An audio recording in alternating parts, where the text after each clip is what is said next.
Hey guys, Alex Rosencutter here with FightCampConditioning.com and Rosencutter Ultra Fitness and Performance. And today I'm going to be taking you guys through a little series of medicine ball work, working on developing rotational power output as well as stability in our rotational plane, our transverse plane of movement. So the analogy that I like to use is that we have to earn the right to rotate. We want to be efficient and stable when we are producing rotation. So this is very, very important if we're an MMA athlete or a fighter. And these drills that I'm about to go over with you will be something that you can use in terms of movement prep for your actual training session, or you can use them as progressions as you go long term throughout your training plan as well. So we'll typically do each of these movements for about 8 to 10 repetitions and about 2 to 3 sets as well. The first one I'm going to show you is what's called a half kneeling anti-med ball rotation toss. So half kneeling stance, all it means is that you'll take a single knee down, and I typically like to coach this with the outside knee being down and then our inside hip that's closest to the wall being up in a nice 90-degree angle and a nice straight line.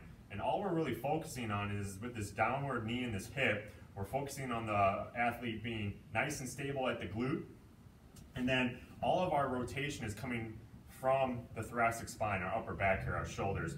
We don't have too much elbow or arm involvement, and we're focusing on locking everything down from our lower trunk down through our hips in the ground and being nice and stable as a result of it. And as we toss the ball off the wall and we catch it, we're focusing on stabilizing against that rotation with the ball coming off the wall as well too, to prevent any type of unnecessary motion. So I'm going to get nice and solid on the glute, abs nice and solid, long arms.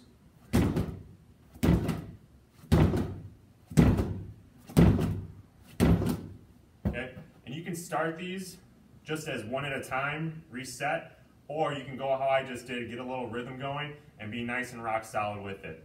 After that, the progression I like to kind of take this up to is moving up away from the ground, give the body a little bit more to focus on maintaining control with. So we'll get into a split stance, and again I like to coach this with that inside hip and that foot closest to the wall being forward. And the reason for that being is that as we get this load, that hip is forced to internally rotate, and then we're focused on firing this back hip. So much like if we're in a striking stance, we have to get that hip motion from the front in order to cock up and load and then be able to spring back forward and get that nice hip pop and turn from the backside.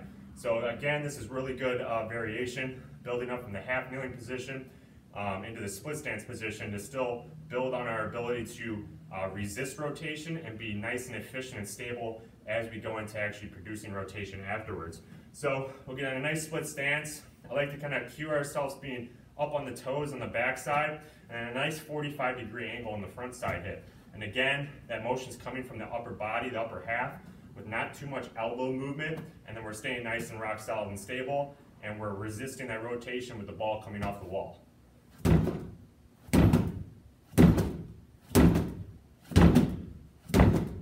And again, you can do each of these for about 2 to 3 sets for 8 to 10 reps, either before your workout or at the end of the workout.